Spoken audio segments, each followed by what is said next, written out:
Hey there, everybody. Chris Vanini here for the third edition of the Spartan Tailgate podcast, the highly rated, highly reviewed Spartan Tailgate podcast from you guys. So we're going to keep doing this as long as you guys keep liking it. I'm joined here, as always, with Dan Kilbridge. Dan, how you doing? Doing well, man. Got lucky number 3 here. Those should be a good one. Three's not who said three's a lucky number? Well, like the third time's a charm sort of deal. Okay, that works. Yeah. So we'll get it right this time. That sounded better. So last week of fall camp before things get into game week next week. MSU starts off with Jacksonville State. So his camp was pretty much wrapped up today. There was a short scrimmage, about 50 plays, but not much really from MSU. But the biggest news of the day for the football team is the captains, where you have safety Curtis Drummond, defensive end Shalik Calhoun, and offensive guard / center Travis Jackson as your three captains. Dan, what were your initial thoughts on those 3 picks? I thought they were good picks, and I thought they were interesting. We kind of talked about this throughout the week. I think Drummond was definitely the safest bet. Representative in Chicago, a senior, and probably one of the more underrated players in conference. I think he was an easy choice. Shalik Calhoun, big player, even bigger personality, and clearly, you never know with a guy like Shalik Calhoun, and this is what I find interesting. You never know with a guy like that when he's talking to the media, and he's so engaging and so funny and just insightful that you kind of wonder if that transfers to a locker room setting, because it doesn't always. There are some guys like that who don't necessarily have that locker room, and the fact that his teammates voted him as captain, that tells me that personality and that Shalik Calhoun that we see every day is real, and that's something that this team has to its credit. So I think that makes sense and sort of tells us a lot about Calhoun. Travis Jackson, I thought it would be Connor Cook or him, maybe even Mike Sadler as a dark horse. But, yeah, Travis has been a guy who's stuck around for 5 years, played every position they've asked of him, done things the right way, maybe didn't necessarily play as much last year as we thought he would, and, of course, had the leg injury 2 years ago, but really just a team-first guy, comedic relief to an extent, but also a very good player who's going to be a starter this year. So, yeah, I think all 3 of these guys, I don't have a problem with anyone, and I think they had a lot of good players to choose from as leaders. This is just sort of the cream of the crop. Yeah, the comedic relief you mentioned with Jackson. The same thing you said about Calhoun kind of applies there, where you wonder how that carries over. But I remember in the spring hearing about how Calhoun had taken some of the other new defensive linemen, the tackles that had to move into starting positions, kind of worked with them a bit. So even after 1 year as a starter, he really seemed to embrace that. Yeah, Dimitri. I remember I talked to Demetrius Cooper a lot too, a defensive end, redshirt freshman, and he has really taken him under his wing, and they're always together. And I think it's kind of almost like a little brother, big brother relationship. And you see, you don't necessarily read about that with Shalik, but clearly that's something that he's taken upon himself to show these young guys the ropes. And you figured there was going to be a captain on offense, and it comes with Jackson. And Cook was a guy I think a lot of people were thinking about. But I guess he wasn't on the leadership council, so he wasn't eligible to be voted as a captain at that point. Yeah, that was sort of weird. I mean, D'Antonio was asked about this leadership council and Cook not being on it, and he said, well, he was in there, and you sort of flowed in and out of that thing. So I didn't really know what to make of that, but bottom line, State's got 3 really good captains regardless of who's in the mix. Yeah, and I know a quarterback's a natural leadership position. I remember I heard James Franklin a couple weeks ago talked about, he's had teams where the quarterback's a captain, teams where it's not, and it doesn't really necessarily come down to that one guy as long as, the other leaders step up. And Cook has been in and out of that council, which I know they re-vote quite a bit. Yeah, And maybe he's just not, maybe they don't want to put too much on his plate. They want to say, hey, you just had a breakout sophomore season, and we want to make sure you get better this season and stay focused. And maybe they're just not trying to overload him with that added responsibility. I don't think that's necessarily such a negative as maybe some people view it. And another guy I heard about late, probably in this fall, is Tony Lippett has really apparently taken a leadership role with the receivers. So I imagine, there's another. There seems to be a good depth of leadership. There seem to be a lot of quality candidates that could have been captains on this team. That's something everyone talked about. I mean, they said, look, it could have been me. It could have been Jeremy Langford. It could have been Tony Lippett. It could have been Connor Cruz. There's a lot of guys to choose from, and these are the guys they went with. And it always seems to be such a key thing with D'Antonio. A lot of times at his opening fall presser, if there's really good leadership, he'll make sure to mention that. So we'll see how things play out this year. I think you've got a lot of proven guys in that group, but once games hit, you really see what they've got. Any final thoughts on captains? Yeah, I think it's another diverse group. I mean, you look at what they had last year. Blake Treadwell, not a vocal guy at all, and he worked out perfectly alongside Max Bull and Darquez Denard, who themselves are quite very distinct personalities. So, yeah, I think it's a great mix of characters. And hey, Travis Jackson and Shalik Calhoun, both excellent quotes, and Curtis Drummond too. Happy to have them around as long as it takes here. And earlier this week, SiriusXM Radio made their first trip to East Lansing, spoke with some players and some coaches. Notable things to come out of that. First off, I thought Dave Warner was asked about any freshmen that stuck out, and he said they really don't need any freshmen to contribute for them in any position right now. But if there was one guy who would stand out, it'd be Madre London at running back, a guy who has apparently done pretty good. But as Warner said, they may not have that much playing time available for him, in which case, is it worth the red shirt? Is it worth playing him? Le'Veon Bell played as a true freshman despite, Edwin Baker and Larry Caper being there. But we saw how that worked out. And Bell had also enrolled early in the spring, so we did have another spring under his belt. But what do you think about this London situation? Yeah, I think it's just the classic debate. You have this every year, it seems, with at least a couple guys. It's just, yeah, they look like they're good enough to play in fall camp. Does that hold up? How consistent can they be? Because if they're not going to make a big impact on game day, then there's really not a reason to play them for 3 or 4 carries a game, and that's something D'Antonio's talked about a lot, especially since I think the Macgarrett Kings red shirt. Now, I do want to say, too, that a lot of people look at that as a huge mistake, and it's hard to argue with production-wise. I mean, he was not a productive freshman, and then he goes and has this breakout sophomore year. What I am curious about is how much even those limited reps on the field a year prior helped him the next fall, because I think people underrate the value of just simply being on the field. And they're counting on Darian Hicks, a cornerback, to start this year. And he's a guy who not many people saw playing as a true freshman last year.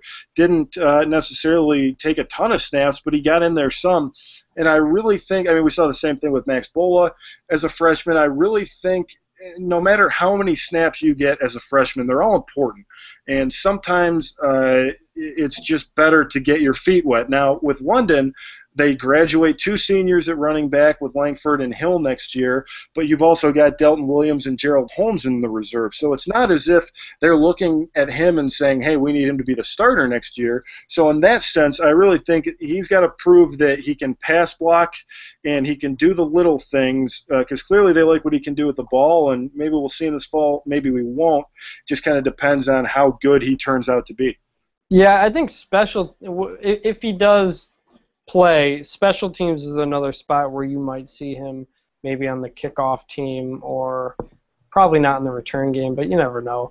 But and there's no faster speed than on a kickoff, so maybe it gets used to speed. So we'll see. And you wrote about the backup running backs earlier this week in Langford and how that's working out. Yeah, it's close. I mean, it's really close with those guys right now. D'Antonio keeps talking about Nick Hill. I know he's not the most popular guy among fans, but I really think that he has a place on this team, and I think if given the opportunity, there's still a chance he seizes it. Just has to do, as we've talked about before, has to do better pass blocking. I think that's been his biggest weakness and really prevented him from getting on the field. But if he can maybe turn it up a notch, I think if the line does well, then, hey, maybe Nick Hill does have a big senior year. Beyond that, we saw what Delton Williams can do. He's a talent. And Gerald Holmes, we've heard about what he can do, just haven't seen it yet, and it's a redshirt freshman, so plenty of time left. But it will be interesting to see how much those guys are on the field in the opener, because I think you want to get Langford some work, but you certainly want to reduce the hits as well as you can. So you want to see a couple of those guys in there against Jacksonville State. That's a big thing I'm going to be watching in that home opener, what the rotation looks like at running back, how many carries they give across the board. I think that'll be one of the big storylines on offense. Have they said much about Delton Williams? He's a guy who really looked good last year at running back, Yeah. and there was talk about a position switch, but Dave Warner said he's sticking with the running back for the time being. I know he got hurt late in the year, but I haven't heard a ton about him. No, we haven't, and it's I think they definitely held him out of the second scrimmage like they held Langford out to give those other guys some looks, and I think maybe Williams, I don't know what the injury situation is. I don't know how his recovery is going, but it certainly seems like maybe that's held him back a little bit this fall, because you're right, we haven't heard a ton about him, but it's not like he's being counted out. I mean, I think he's right there competing for those carries as well if he's fully ready to go and healthy. The other notable comment out of the SiriusXM visit, Pat Narduzzi absolutely raving about Taiwan Jones, saying he looks like a first-round NFL draft pick, and then, of course, he was named starter at middle linebacker for the opener. What did they have to say about Jones today?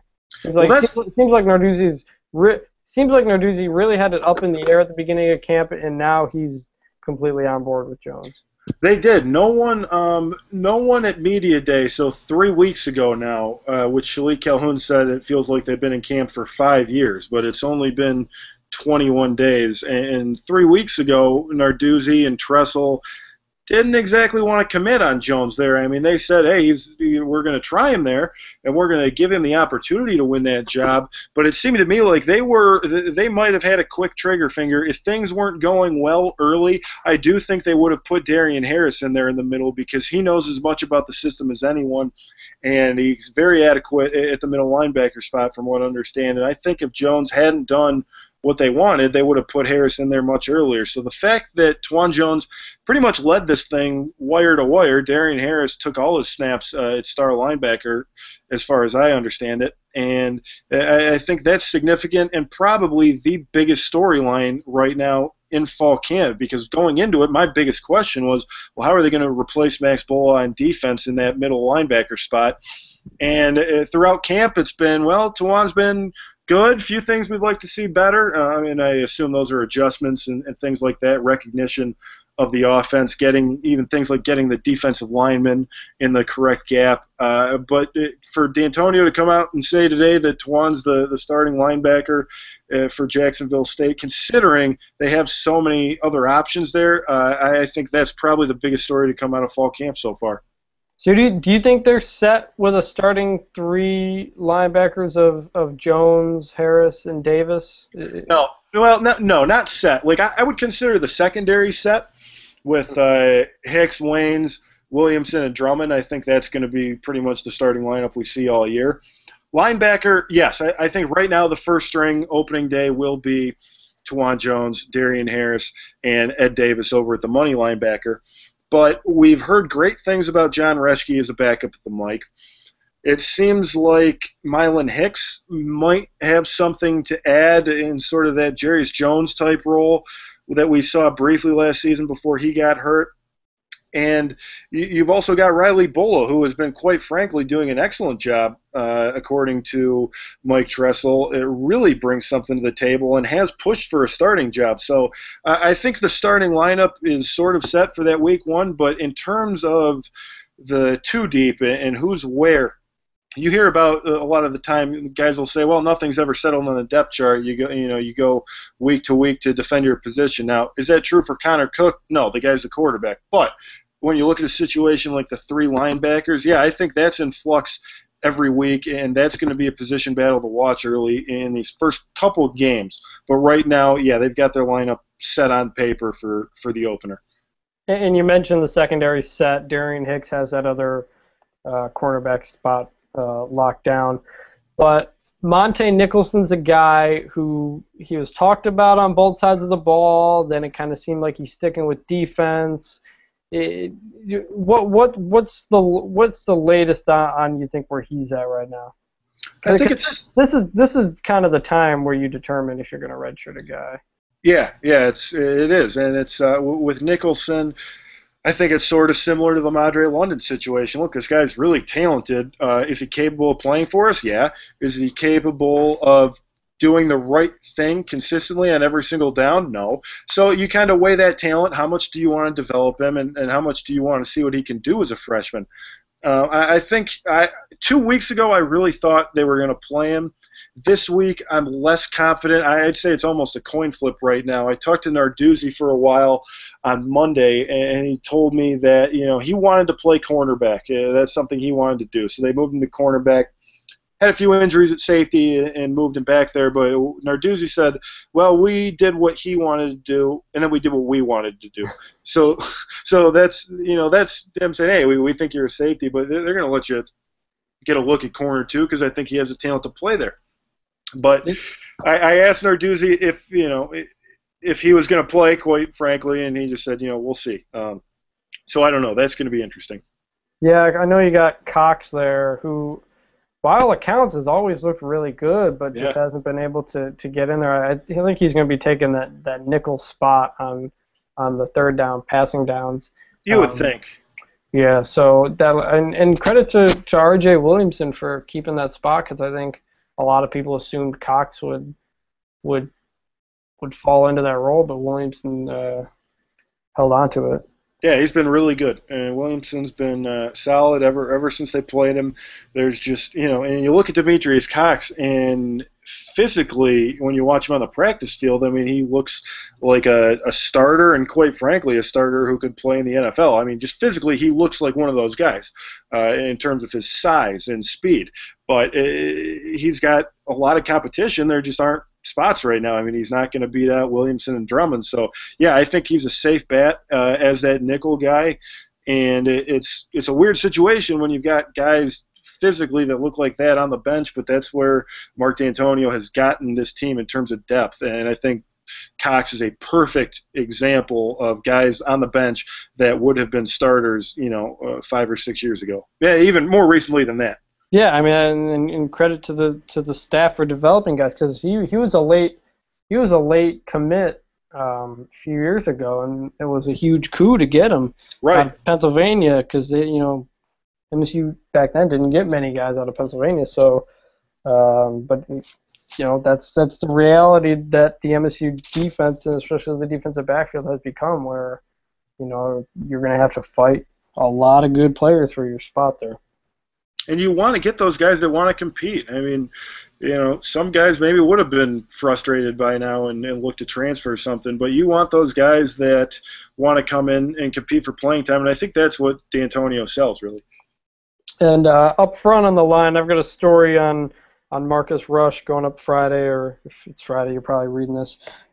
He's a guy who he's a 4-year starter, and if he stays healthy, he's going to break the starts record at MSU. It's currently held by Eric Gordon with 49, linebacker from 2006 to 2010. Rush currently has 40 starts. He's 9 away, and they could play as many as, I think, 15 games this year, if you make the playoff and everything. So he's a guy who's been incredibly unheralded. He's been all Big Ten honor roll mention all 3 years, but he's always played opposite an NFL quality pass rusher. 2 years Yep. it was William Golston. Now you've got Shalik Calhoun last year and this year. And Pat Narduzzi made a comment that Rush has really sacrificed to play the boundary position where you're more about containing a quarterback, stopping the run, than you are, all out getting to the quarterback. And Rush has sacrificed to play the boundary so a guy like Calhoun or a guy like Will Golston can take the field. And he gave his senior speech the day before media day, and everybody seemed to take it to heart. It sounded like it was about family, and it was about make sure it's more than football here. And I know that defensive line has always been really close. But what do you think of when you think of Marcus Rush? Well, I think your point is well taken that he has played across from these awesome defensive ends throughout his career. But I would also argue that he was as productive as Will Golston, if not more so, throughout the time that they were playing together. And especially, people all the time ask, well, and this is, I guess, back before the defense was where it is now, but people all the time would ask, well, why is Pat Narduzzi the only one that can figure out how to stop Denard Robinson? Why are they the only ones having success against these mobile quarterbacks? And quite frankly, it starts with the defensive ends in that situation. You've got to create that bookend where you have a seal on the outside, and that's where it starts. I mean, those Michigan games, it's Rush and Golston and whoever else getting drive and sealing it to funnel Denard up the middle where he's got 3 linebackers waiting for him. I think it really starts there when you ask how those guys have been able to shut down Devin Gardner, Denard, and some of those running quarterbacks. And I do think also that Rush has been maybe I don't want to say underrated because I think he's starting to get his due, but he's not a very vocal guy. You don't see him talking all the time for interviews or things like that. Just a really good player, and like you mentioned, in position now to break Eric Gordon's record for career starts at Michigan State. And before we move on, speaking of Eric Gordon, I'd like to mention that Jack Ebling and I of Spartan Tailgate have been working on a series of the top 100 players for Michigan State in the BCS era. And we've whittled it down to 70 because that would make a current Big Ten traveling roster. And one of the biggest debates we've had throughout this process, you can look for an announcement coming up at michiganstate.247sports.com. One of the biggest things we've been looking for is Eric Gordon, and we've had a huge argument with Steve Grenzel of MSUSpartans.com. Everyone thinks the guys should be rated differently, so it's a lot of fun. And Eric Gordon is one of those guys that really splits up into how do you value production versus maybe just raw talent. And I think Eric Gordon had an incredibly productive career and should be very well praised for what he did. And I think one day we'll look at Marcus Rush in the same way. I mean, he's had some huge games. He's just been a staple on that defensive line and really important to the Spartans' success on defense. Yeah, and back to Rush, I think if there's one play people to this point remember him by, it's the sack on Devin Gardner against Michigan in 2011 when he went. It was a three-man rush, and he spins on Taylor Lewan and just clean beats him and gets the sack on Gardner. Yeah, he really buried him. Of course, that came shortly after he injured Denard Robinson by throwing him to the ground. But that kind of summed up that game. And Rush was a redshirt freshman that year because that 2011 defense, that was where everything really started. They've been a top 5 defense for 3 straight years. And for Rush to start on that defense as a redshirt freshman was really impressive. And that 2011 defense, all 11 starters earned all Big Ten honors, meaning it's honorable mention, second team, first team. The entire defense, starting defense, which I've never seen something like that. I don't know if we'll see something like that again. And Rush was honorable mention. He's been honorable mention for 3 years, and people expect a big senior season out of him. So moving on to another big story from this week, the revelation of an arrest and punishment for Macgarrett Kings Jr. for driving under the influence.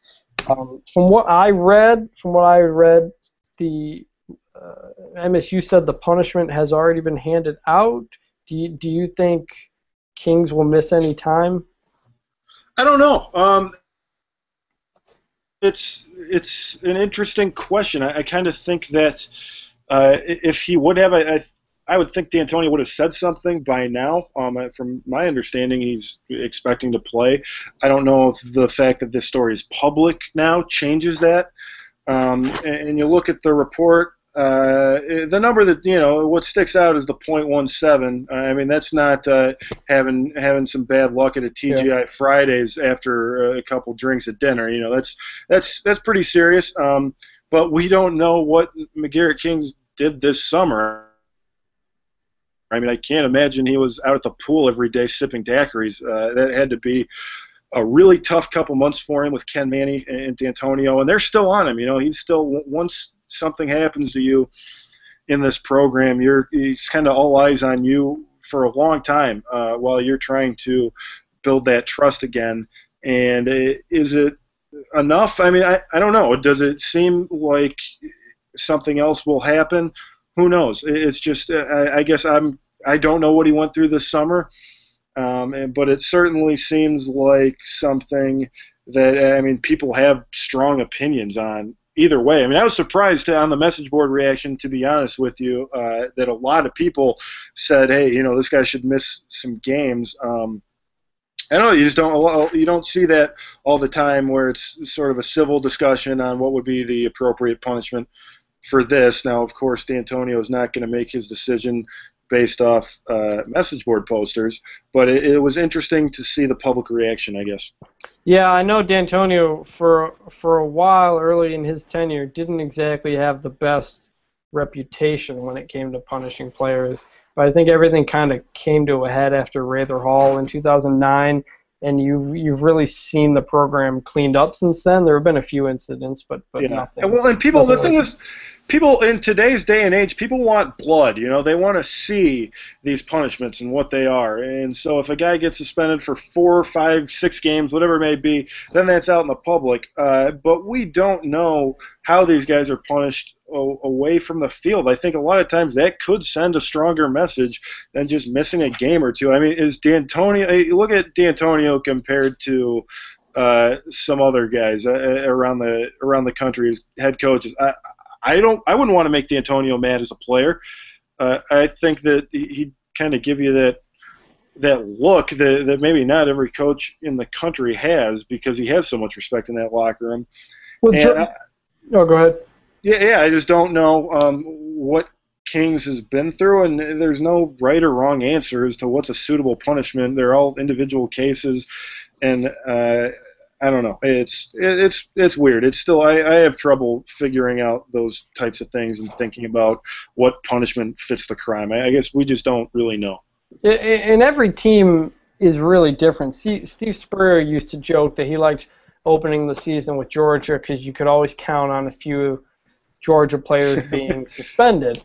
Those Steve Spurrier players weren't choir boys either. But Rick would make the point, we're dishing out so much punishment because we're really getting on top of things maybe more than other programs would. So every program's different. We don't know what went inside. I wouldn't be surprised if there's no announcement about Kings, but maybe he doesn't play against Jacksonville State or just takes a couple of snaps. He was listed back up to R.J. Shelton on the depth chart to start camp. So, I mean, we don't know. If you want him to be suspended for one game, multiple games, you're well within your right to think that. If you don't, same deal. What did Rucker get one game for I know he missed the Iowa game. Did he get more than that? No, he played in that Iowa game. He came on late. Okay, he didn't start. Correct. That was Darquez Denard started for him as a freshman, right? Oh, he missed. You're right. He missed the Illinois game after the Michigan game. That was it. Yep. That was Darquez Denard's first big game. Yeah, and you look at what Chris L was doing. What's up? You look at what Chris L was doing. I mean, he was, according to them, he was driving his car and moving it from a parking garage or from a 7-Eleven to a parking garage. But that's something that happens in season too, and it's just, who knows. What makes me uncomfortable with this discussion is the fan reaction on both sides. Like when something happens in another and not program, just on both sides, from it all, and it always comes back to other teams. Yeah, like when something happens in another program, everyone knows what's best. We all know what the punishment should be, and it's you got to kick him off the team. That's disgusting. How could these young men commit such atrocities? And then when it happens to the home team, it's well, we trust in Coach D'Antonio. He's earned the right to do that. Be it for us to say what's right and wrong here. So that's the aspect that makes me uncomfortable. It's the comparing and stacking up of disciplinary actions across other programs. It's just sort of weird. Yeah. So that's the situation with Kings right now. He might play. He might not. We're not totally sure on that. That's a hot take right there, yeah, Chris. Whatever you think should happen to Kings, you're well within your right to think that. But it is hard, and a lot of times you do have to go off of a track record, and MSU's track record since Rather Hall has been pretty good. So shifting topics here to more of a big picture deal. Braxton Miller's injury at Ohio State. He's out for the year after re-injuring a shoulder that he had surgery on in the spring. JT Barrett presumably moves into the starting role. And that game in East Lansing, which everybody said was going to determine the Big Ten East Division, suddenly loses a bit of its luster, maybe its importance. I know we have to see how things play out, but I was surprised at the reaction from a lot of people who said that this hurts the Big Ten and it hurts MSU. I agree that it hurts the Big Ten. I do not agree that it hurts MSU, and here's why. A conference is judged by its top teams. In the Big Ten, that's Michigan State and Ohio State, maybe Wisconsin. The SEC is judged by its national championships. It's not judged by Mississippi State or Kentucky. Now, if you're a team, you're not usually judged by your conference. You don't see Alabama's not pushing SEC. Those are the schools, Ole Miss, Kentucky. They're telling recruits, come play SEC football. Nick Saban isn't going into recruits' homes and saying, come play in the SEC. He's saying, come play for Alabama. Come play with a bunch of NFL players. And Michigan State has reached the point where they don't need to defend the Big Ten because the Big Ten is judged by them. So if MSU is, and so now, is the Oregon game more important if Ohio State is an average team? I don't think so. They were always going to have to go 12-1, 13-0 if they want to get to the college football playoff. I do not believe that the selection committee will leave out a 12-1 Power 5 conference champion. I won't believe it until I see it, especially since the committee members are talking about best team over most deserved. Now, would MSU be the most deserved team at 12-1 with a loss to Oregon and no very notable wins? Probably not, but I don't believe the committee is going to be radical enough to do that. Now, if there's 3 undefeated teams, then sure, but most years you're going to get 1-2 undefeated teams. They'll be in. Then you sort out the rest. And if MSU goes through the Big Ten undefeated, beats probably a pretty good Wisconsin or Iowa team in Indianapolis, I don't think they're going to be left out. Obviously, we need to let things play out, but I don't agree with the fact that this hurts MSU. MSU has to win first. Presumably, yeah. Braxton Miller being out makes the Ohio State game easier for MSU to win. It's a net positive. So is it bad for the Big Ten? Yes, because the Big Ten, I saw Kirk Herbstreit said it's the darkest era for Big Ten football right now. But you know who doesn't care about that right now? Mark D'Antonio or anybody in the Michigan State locker room, because they do not care about the rest of the Big Ten. They are not judged by the rest of the Big Ten. They are judged by what they do. Alabama is not judged by what the SEC does. Alabama is judged by what Alabama does. And MSU is a preseason top 10 team right now. If they lose by 50 points to Oregon, yeah, they're probably knocked out. But I think that was going to be the case no matter what. If they keep it close, great. If it's marginally close, I still think they're okay. But MSU has reached the position where they are the standard in the Big Ten. And if the Big Ten is bad, it doesn't matter to them because MSU has earned the national reputation and national respect to be given the benefit of the doubt, and I think they would be. Yeah, that's fair. And I think on paper it makes sense that MSU would be hurt by the Braxton Miller injury, but like you said, logically, I still think 12-1 with a win over Oregon, with a loss at Oregon, 12-1 I think still gets them in to the playoff. Now we don't know for certain, but I do think that gets them in. I think perception-wise for the conference, yeah, what does it really matter for Michigan State right now? Not much. Now, if MSU was in last year's situation where they were unranked and they had to move their way up, that's when the perception of the conference will come into play. But if they start at the top, and assuming they don't lose by 50 points and plummet, if they stay within the top 15, top 20, they have all season to slowly build that back up. Yeah, they've got time, and it's just too bad. I mean, you hate to see a guy like Braxton Miller go down, such an exciting player, and I know the Michigan State players, when it comes game time, they would like to see Braxton out there. That's who they saw last year, and that's who they wanted to see again, no doubt about it. So, hey, there's nothing good about the situation for anyone, but does it hurt Michigan State long term? I think that's a stretch. Now, surprisingly, Braxton said in this release that he was going to come back for next season and go to graduate school. I was surprised he said it because there's no need to make a decision right now. You're setting yourself up for a situation where maybe you let people down if you decide not to. I think it comes down to whether or not he thinks he can be a quarterback in the NFL. He obviously does. The Ohio State staff has made a point. They've said to get him prepared for the NFL style of play while also doing what's best for Ohio State.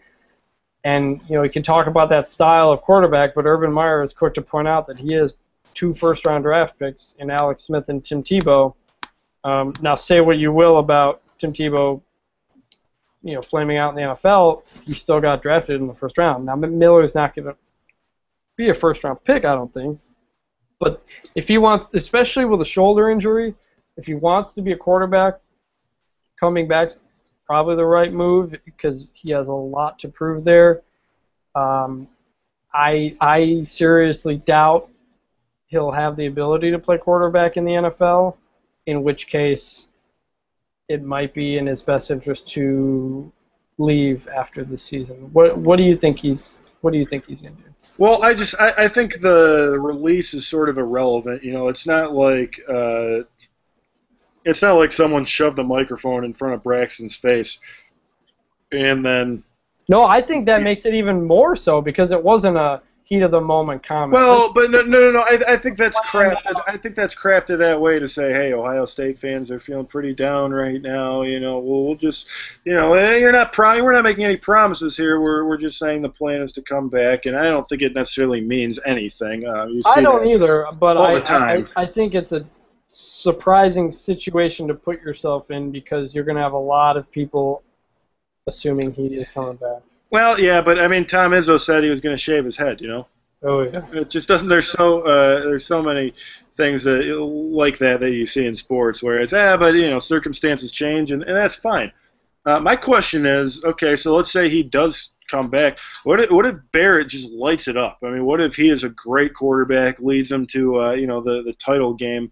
Then do you say, hey, sorry, we're going with Braxton. You can't lose your job to injury. Do you stick with the high guy? I mean, what do you do in that situation? I mean, it's a good question. I think it's also a good situation to have. Yeah. I think Urban would be okay with it. Sure. If you're Miller, I don't know. Maybe that changes things. So I guess we'll cross that bridge if and when we come to it. Yeah. So that's a good way to put that. So while we're still on football, question for you listeners out there: we're debating whether we would keep this podcast at the end of the week to preview a game, and preview everything leading up to a game, or if you'd rather have it early in the week to recap the previous game. In that case, there would be less preview stuff because that would probably be before talking to, seeing how things lay out the next week. Let us know if you'd rather have it early in the week, later in the week. So just let us know about that. Next week, we'll have our predictions for MSU football record-wise, game-wise. We'll talk about Jacksonville State. And we'll talk about how the rest of the conference probably shakes out. But so we're going to switch to basketball here.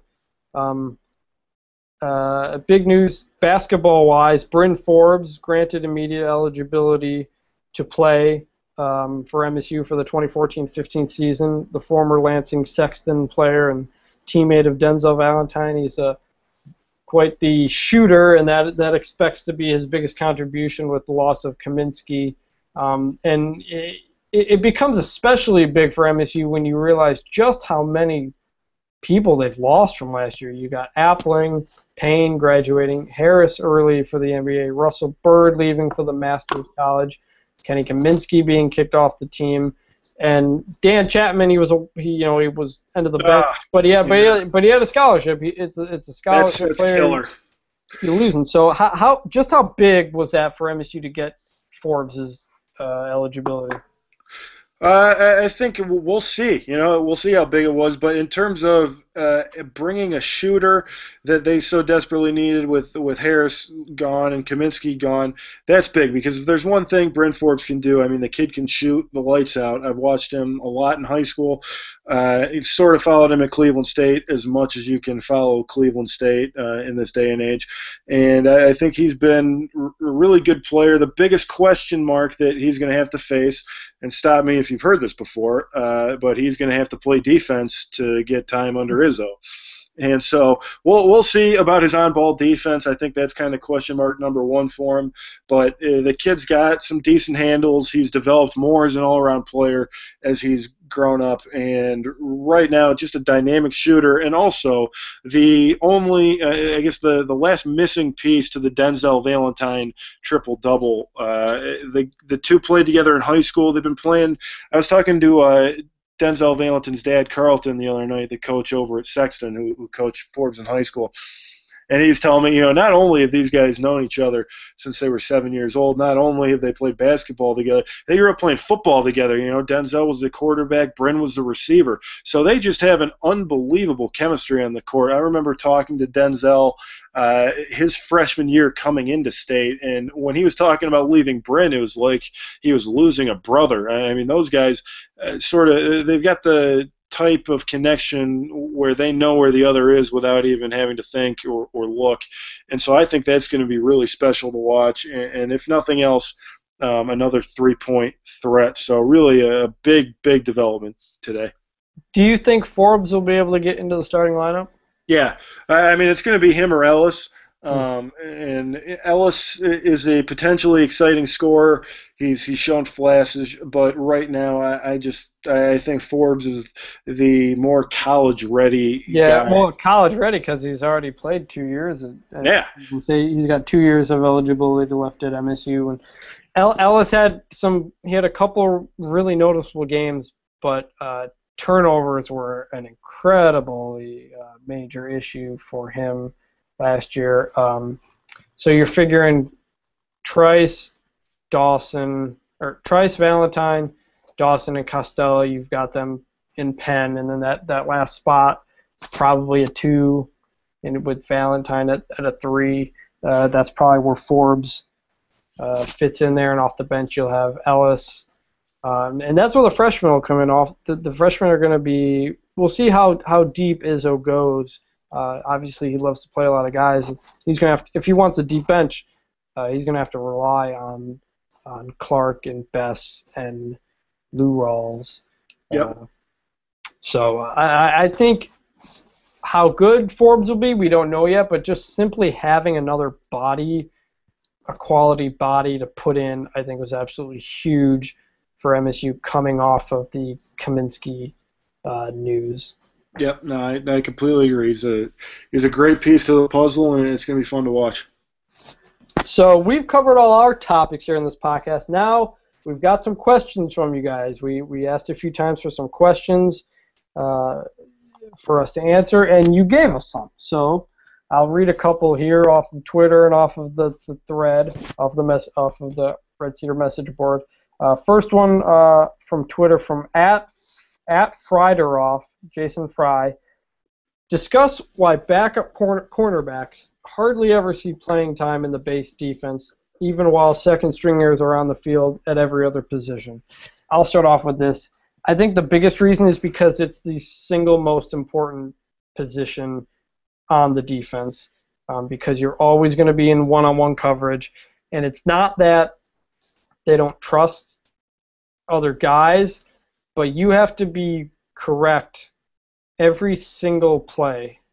And I think if you've got an inconsistent guy as the backup, if he makes a wrong read, you may be giving up a 60-yard touchdown pass because of all the single coverage they're required to play. That's my take on it, Dan. Yep. Well, yeah. I mean, it's like, okay, let's say you make a big error as a defensive end. Maybe you give up a 6-yard run. Maybe you get away with it. Worst case scenario, you give up a big run play on the edge or something. But you screw up as a cornerback, one misstep, and you're burned for 6. So it really is. There's no room for error, and I'm going to maybe I shouldn't go here, but anyways, I will. I still think Michigan State lost the 2009 Central Michigan game because they rotated their defensive secondary. If you remember, they had a lot of different guys: Ross Weaver, Kendall Davis, Clark, so many guys in the mix for playing time. They were looking at a couple different groupings. Probably figured out Central, it was a good time to figure it out.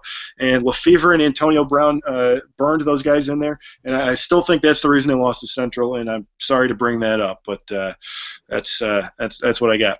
I will say this about that game: Central was the better team that season.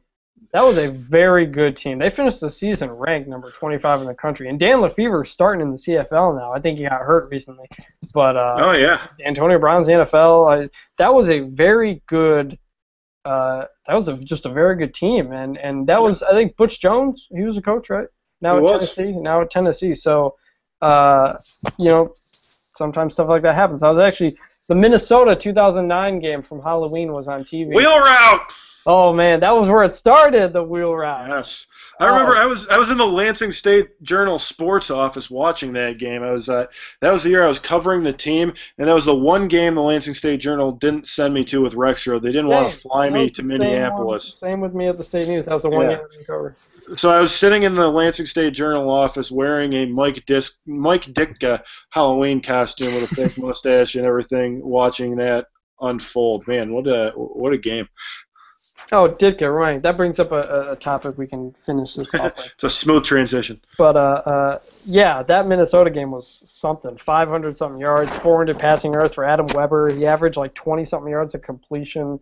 Yeah. Just remember what you thought about Pat Narduzzi after that game and think about what you think now. And actually, Mike Valeni had a good rant after that one that I thought was better than the 06 Notre Dame one. I thought it was one of his underrated rants. But anyway. Seriously, that season, they made so many quarterbacks look like Tom Brady. It was unbelievable. Moving on to a new question from Samuel Woolard at SJ Woolard. What's the trap game for MSU football? Dan, what do you think? Well, there's a lot of them. I've heard several candidates. Maryland is one that I've heard. But, maybe this is an obvious pick. I'm going to go with at Indiana. I think that we all remember what happened there in 2012 when the Hoosiers jumped out to the big lead. I guess Kevin Wilson's on the hot seat a little bit from what I read. I know that maybe the defense isn't where it should be, but I do think that at Indiana game is always dangerous, especially with that offense and the new guys MSU's putting in on defense. So maybe that's too obvious of a pick. But I'm going with at Indiana, which I think that's week 3 of conference play. Yes, October 18th, and it's the week before Michigan, so Okay. Yeah. Well, there you go. Perfect. And actually, I don't remember the exact number, but MSU doesn't have a good record the week before Michigan under D'Antonio. They got a good record the week against Michigan and the week after, but I don't think don't have a great record the week before. Indiana was one of mine. The others, I think, at Maryland. That'll be a November night game, and they arguably have the best receiving core in the Big Ten. At that point in the season, you've got your team pretty much set. I think Maryland, Rutgers, Maryland coming in, I think people are brushing them off. I wouldn't consider them threats for the Big Ten East, but Maryland's, I think, an underrated team. They've dealt with just an incredible amount of injuries over the last 2 years, but they got Stephon Diggs back, one of the best all-around players in the country. So you went with Indiana. I'll go with that, Maryland. I don't think by any stretch, I don't think either one is going to be an easy game. No. We saw what Indiana did 2 years ago. Even last year, I think kid busted off the big run early, and they sort of had him on their heels like no other offense did. I'd have to look at the schedule. But until Ohio State, I think Indiana scored the most points against the MSU offense. Or against the MSU. No, definitely. I don't remember what the score was. But, so yeah, those are 2 games I think. They had 28, right? Is that too many? I think it was something like that. And one came because I think MSU threw an interception late in the game. You know what? I just found this thing called the internet. It's awesome. Yeah, I didn't want to. They've got everything on here. You did a good job talking over that while you were able to look it up.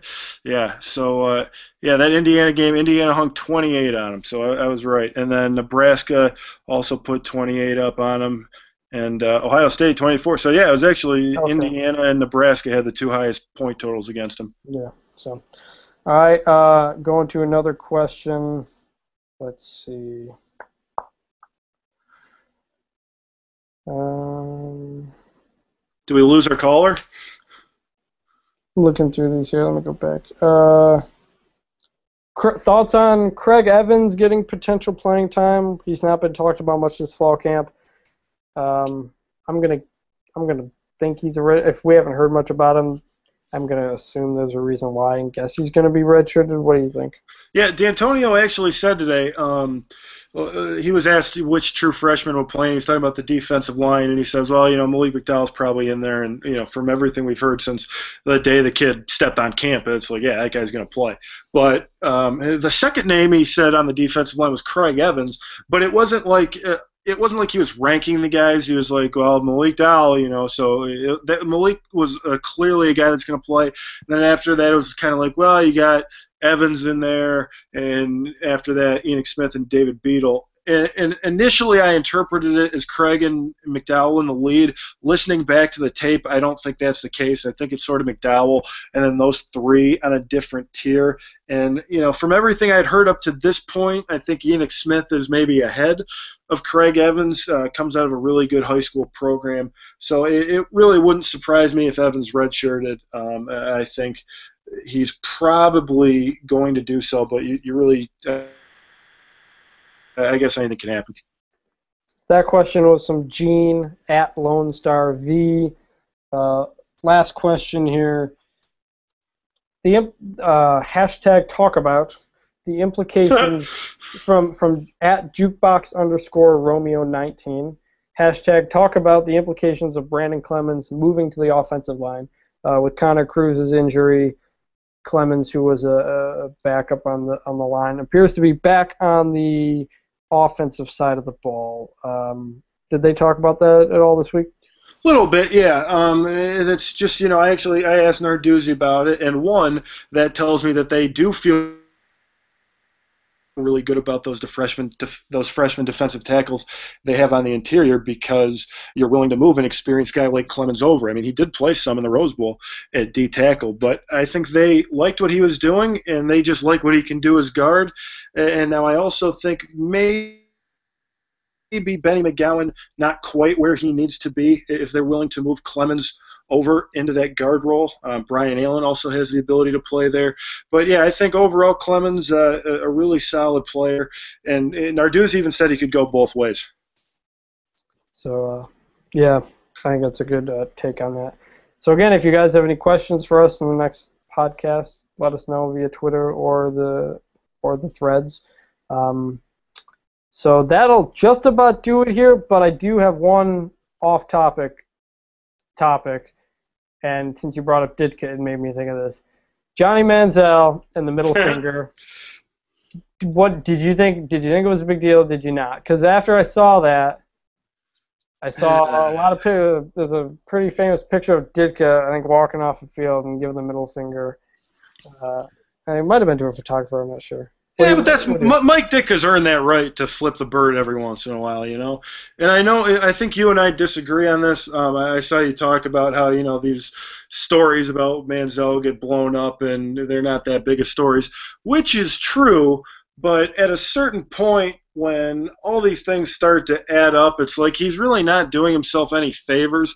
And he's a guy who should be considering, you know, he likes to play the victim, is what I've noticed. And it's always about, well, you know, the media's doing this and the coaches are doing that or whatever it is.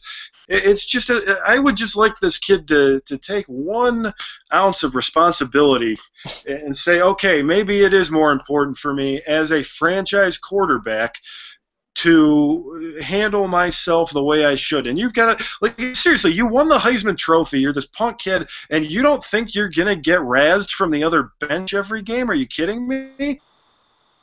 Like, you're going to flip them off in the second preseason game when tensions aren't even that high? I just think, and I realize I sound like a talking head right now, but no, I don't think in and of itself it is that big of a deal.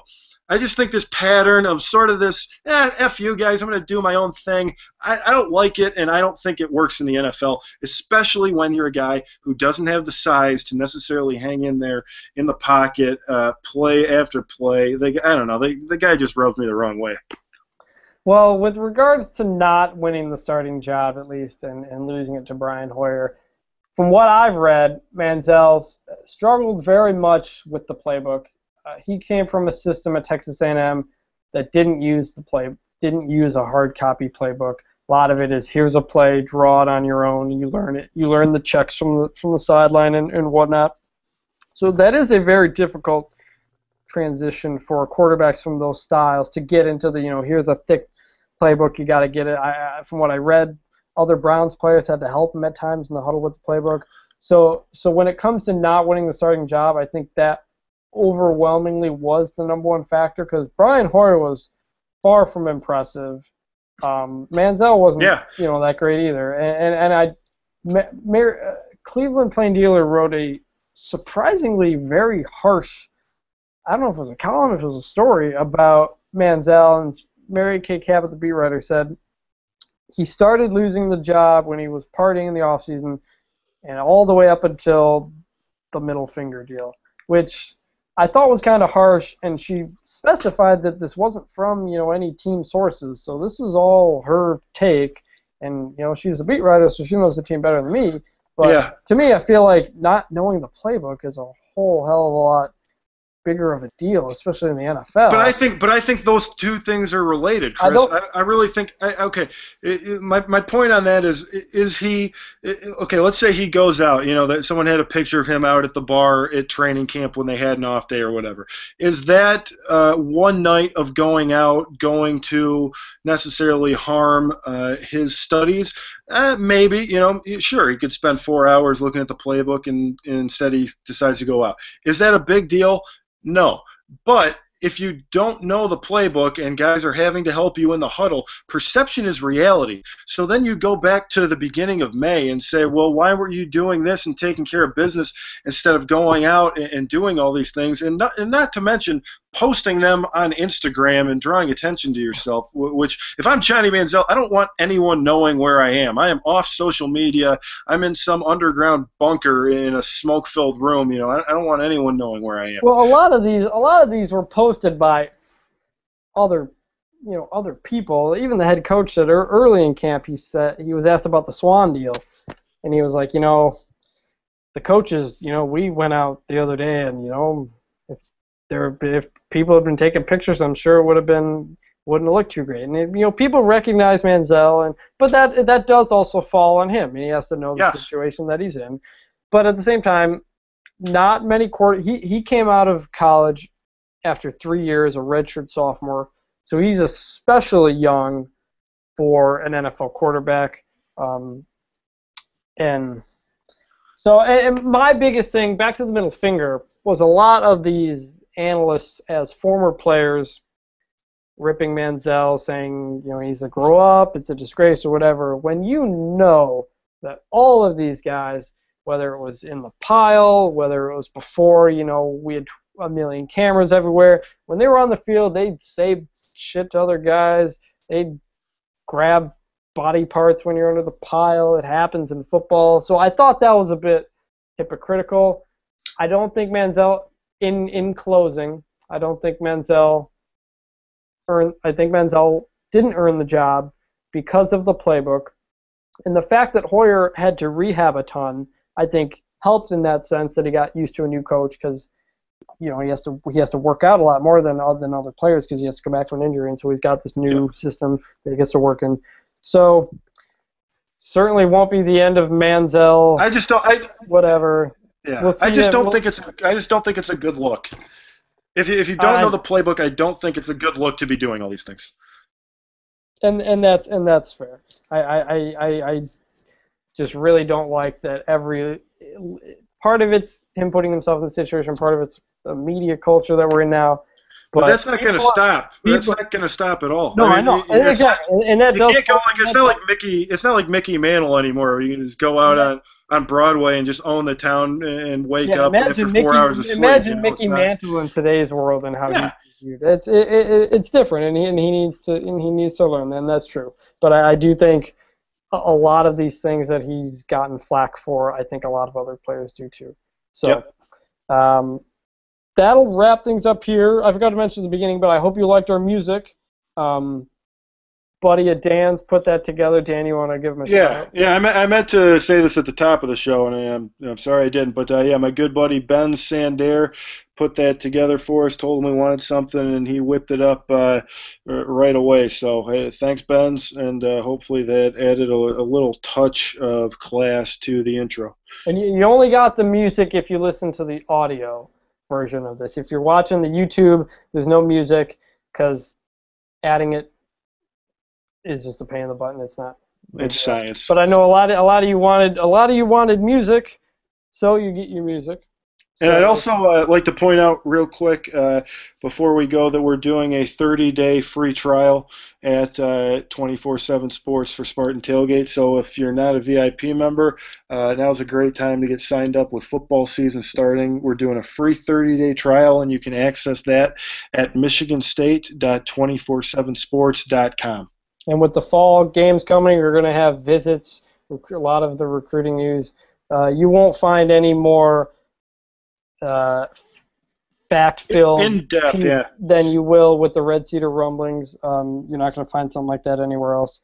So sign up for that. I think anybody who has the VIP would think it is worth it. So with that, for Dan, I'm Chris. We'll talk to you guys at some point next week. Not sure the day yet, but football season is finally here. So get hyped. And, so take care, everybody. See ya.